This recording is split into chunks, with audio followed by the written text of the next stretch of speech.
Welcome back to show. अब हम बात करेंगे नींद की, खराटों की। और खराटे बहुत सारे लोग लेते हैं आप लेकिन उनको खराटे पता लेते नहीं हैं? चलता। मुझे क्या पता। नहीं पता तो हाँ हम हाँ आज यही जान लेते हैं, फिर पता हाँ, कैसे चलता है। आप लेती है वैसे? मुझे भी नहीं पता।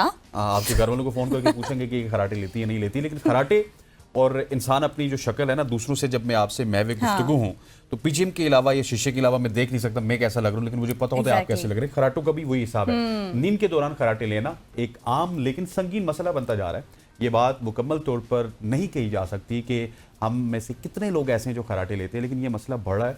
इससे ना सिर्फ खराटे लेने वालों की अपनी नींद में खलल पड़ता है, बल्कि आसपास के लोगों को भी काफ़ी परेशानी होती है।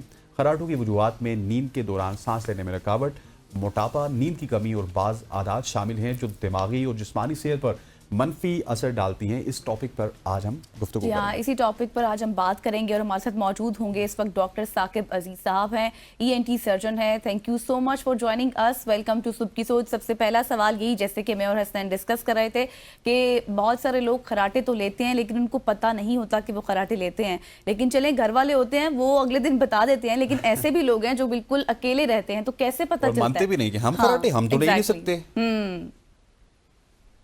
जी अस्सलाम वालेकुम। वालेकुम वालेकुम सलाम। सलाम। अच्छा जी, पहले तो इस पे बात करते हैं कि ये स्नोरिंग होता क्या है, खराटे जिसको बोलते हैं। तो नॉर्मली हम जब सांस लेते हैं तो ये मतलब नोज नेजल पैसेजेस से होके गले में आके ट्रेकिया और फिर नीचे फेफड़ों में जाती है। ठीक है, सो दिस इज नॉर्मल। एक लेमिनल स्टेडी फ्लो होती है। लेकिन अक्सर औकात जब ऑब्स्ट्रक्शन होती है कई किसी एरिया में, तो वहां पे जो एयर एंट्री होती है वो टर्बुलेंट हो जाती है। तो ये जब हमारे एयरवे ये पैसेजेस से गुजरती है तो वहां के मस्कुलेचर के साथ जब ये टकराती है तो वहां पे एक वाइब्रेशन प्रोड्यूस होती है। तो उस वाइब्रेशन को हम स्नोरिंग बोलते हैं। सही। तो ये आवाज आ रही है जी? जी जी जी जी, जी आ जी रही जी, है। We are listening you. अच्छा जी। अच्छा जी, तहकीक के मुताबिक अगर देख लिया जाए तो ये बच्चों में भी हो जाता है और बड़ों में भी होता है। एग्जैक्टली। और ये जो है तो 55% मेल्स में ज्यादा होता है और फीमेल्स में 45%। ऑब्वियसली पेशेंट या जो जिस बंदे को ये एक्सपीरियंस होता है दे कैन नॉट टेल कि जी उनको वो रात को खराटे ले रहा है, लेकिन उनका जो पार्टनर होता है या रूम में कोई बंदा या कोई सो रहा होता है तो वो शिकायत के साथ आ जाता है कि जी ये खराटे ले रहा है। अक्सर औकात जी हमारी एक और डिजीज होती है जिसको हम बोलते हैं ऑब्स्ट्रक्टिव स्लीप एपनिया। वो एक सीरियस बीमारी है। तो snoring can be an early stage sign of obstructive sleep apnoea. अब जैसे कि आपने बताया कि जी ये मोटापा और उसमें वो मतलब हेल्प करती है, तो ऐड करती है। तो ऑब्वियसली ये जब कोई खराटे ले रहा होता है उनकी नींद पूरी नहीं होती, तो डे टाइम सोमनोलेंस होती है, वो थिंकिंग की पावर सही नहीं होती, हाइपरटेंसिव हो जाता है, and that can lead two stroke, heart attacks and things like that. Exactly. अच्छा, तो ये होता कैसे है वो तो मैंने आपको बता दिया है। अब ये नॉर्मल एयरवे पैसेजेस वो तो मैंने आपको बोल दिया है। लेकिन अगर किसी भी लेवल पे ऑब्स्ट्रक्शन हो, ऑब्स्ट्रक्शन मींस देखें अगर हमको फ्लू नजला जुकाम हो, किसी की नाक में पॉलिप्स हो, गोश्त हो, या फिर उनकी नाक की हड्डी टेढ़ी हो, तो this can add to it. या कई अगर और एनाटॉमिकल प्रॉब्लम्स हो, मालफॉर्मेशंस हो, तो वो हो सकता है। बच्चों में खास तौर पे एडिनॉइड्स जिसको हम बोलते हैं, नाक के पीछे जो है तो गोश्त बन जाता है बिकॉज ऑफ इन्फेक्शंस, तो उसकी वजह से भी हो सकता है। आजकल विंटर्स में एक मतलब देयर इज नो डिजीज कोई नहीं होती, लेकिन फिर भी बच्चे और कुछ जवान जो है तो वो खराटे ले रहे लेकिन डॉक्टर होते साहब हैं। सवाल ये पैदा होता है, आपने तमाम तरह इसके एस्पेक्ट्स को क्लियर किया है, लेकिन क्या ये खतरनाक भी हैं? और ये अगर कोई शख्स खराटे लेता है और शदीद अंदाज में वो खराटे लेता है तो उसका चेकअप करवाना चाहिए? जी अच्छा, अगर एक या दो दफा हो जाए तो मतलब कोई मसला नहीं इट्स है। नॉर्मल। लेकिन अगर एक बंदा बार बार ले रहा है एंड हिज और her partner comes with a complaint to the doctor कि जी ये रात को बहुत शदीद किस्म के खराटे ले रहा है और उसके साथ उसकी नींद खराब हो जाती है, तो ऑब्वियसली इट्स डेंजरस। जैसे कि मैंने बोला कि जी it can lead to high cortisol levels, it can lead to hypertension, MI and stroke, तो खतरनाक साबित हो सकता है। तो ऑफ कोर्स ही और she should seek a medical advice. सही। अच्छा डॉक्टर साहब, ये भी बताएं कि इसकी अलामात क्या है, मतलब कब एक इंसान को पता हाँ, चलेगा कि वो उसको वो डॉक्टर के पास जाना खतरनाक हद तक चाहिए? बढ़ चुका है। एग्जैक्टली। हाँ देखिए, स्ट्रेस होता है पेशेंट पे, ठीक है जी, कंप्लेन कर रहा होता है कि जी सर में शदीद दर्द है, और नींद पूरी नहीं होती, सुबह को उठता हूं तो फिर मैं काम पे कंसंट्रेट नहीं कर पा रहा। तो these are some of the early symptoms जो कि एक डॉक्टर समझ सकता है कि जी वाकई इसमें मतलब there is something going on. Then we have to run some tests, we have to examine the patient and run some tests कि वो हमें फिर बता सकता है कि जी वाकई इसको जो है ना तो snoring and obstructive sleep apnoea है। सही। तो अच्छा, डॉक्टर साहब जी, फिर इसको हल कैसे किया जा सकता है, मतलब क्या कोई मेडिसिन वगैरह या फिर किस तरह का इलाज हो? जी अच्छा, ये तो है first and foremost is lifestyle modification. आजकल मोटापा बहुत ज्यादा है, तो फर्स्ट देखिए ये तो जैसे कि मैंने बोला कि जैसी एयर एंट्री होती है तो हमारे मसल के साथ वाइब्रेट करी होती है।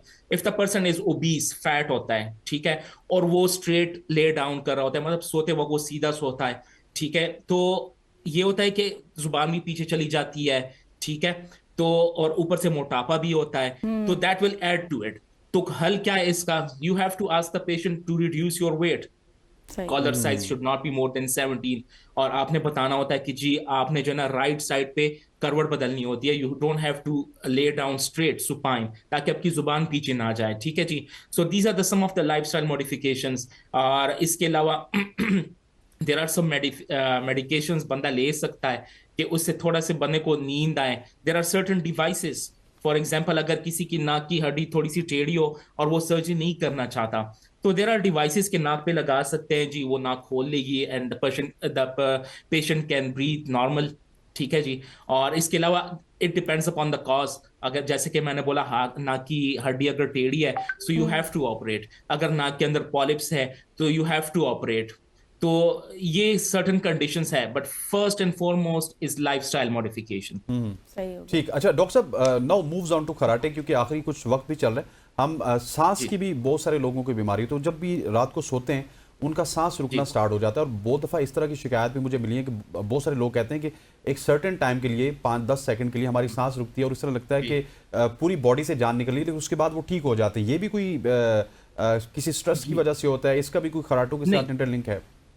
जी, ये जैसे कि मैंने शुरू में बताया कि ऑब्स्ट्रक्टिव स्लीप एपनिया, ये आप वही बता रहे हैं। So these are both linked, ठीक है जी। सही। ऑब्स्ट्रक्टिव स्लीप एपनिया बीमारी है और उसके साथ जी स्नोरिंग होती है, सही।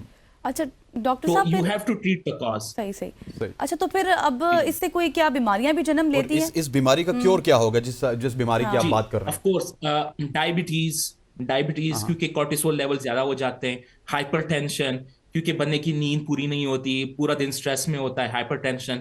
And then diabetes and hypertension जो है ना तो उसकी वजह से और बीमारियां हो सकती है, सही। जैसे कि हार्ट अटैक हो गया, स्ट्रोक हो गया, तो ये हो सकता है जी। अच्छा। और लेकिन जी लाइफस्टाइल में मतलब अगर मॉडिफिकेशन ना हो, मोटा होगा, ओएस से ऑब्स्ट्रक्टिव स्लीप एपनिया होगा, ऑब्वियसली उनको जो है ना तो काम करने में भी तकलीफ होगी। इवन इन ड्राइविंग अगर वो लॉन्ग रूट पे जा रहा है तो वो कंसंट्रेट नहीं कर पाएगा एंड एक्सीडेंट्स कैन हैपन। तो ये सब कुछ लिंक्ड है।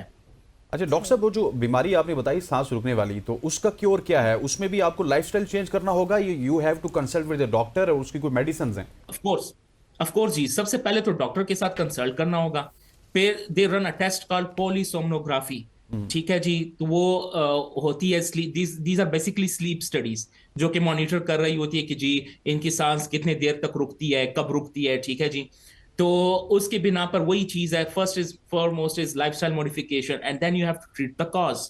अगर मतलब मोटापा है वो कम करो, किसी का जो है तो अगर ये लोअर जॉ पीछे की तरफ हो, we obviously refer them to a maxillofacial surgeon, they will operate and bring it further. Then we have certain other devices जैसे कि सीपैप जिसको हम बोलते हैं। So this is basically a device which we may insert into the nose, and this will give beneficial treatment to the patient. सही। अच्छा doctor साहब आखिरी सवाल आपसे करूंगी, शॉर्टली आंसर दीजिएगा। मैं एक जगह स्टडी कर रही थी, उसमें ये भी बताया जा रहा था कि ज्यादा वक्त टीवी के सामने गुजारने से भी लोग जो है अपनिया का शिकार हो जाते हैं। Is अच्छा, it true? हमारे एक्सपीरियंस में तो ऐसा नहीं है कुछ, आई डोंट थिंक सो। सही ठीक सही। हो गया आपकी एक्सपीरियंस आई में? Don't know, can you quote the study? मतलब हमारे एक्सपीरियंस में, मतलब I been in ENT for quite a long time, so हमने तो हाँ, अब ये हो सकता है कि मतलब एक बंदा रात को देर तक टीवी देख रहा है ऑब्वियसली, या फोन या टीवी, तो उसकी नींद पूरी नहीं होगी, तो ये चीज तो हो सकता है। ठीक हो गया डॉक्टर साकिब लेकिन अजीज I साहब, don't thank you so think much any for joining scientific अस। सही सही। डॉक्टर साकिब अजीज साहब हमारे थे जो कि खराटों के हवाले से, सांस रुकने की बीमारी के हवाले से तफसीली तौर पे हमने डॉक्टर साहब से आज गुफ्तगू की है। ख़वातीन हज़रात, हम उम्मीद करते हैं कि आज की सुबह की सोच आपको बहुत ज़्यादा पसंद आई होगी, क्योंकि हमने बहुत मेरा कुछ ख्याल है था कि, आज के सुबह की सोच में बहुत कुछ था और तमाम तर सेगमेंट्स को हमने कवर किया है। मुझे गज़ल समेत हमारी पूरी प्रोडक्शन टीम को इजाज़त दीजिए। अल्लाह हाफ़िज़। अल्लाह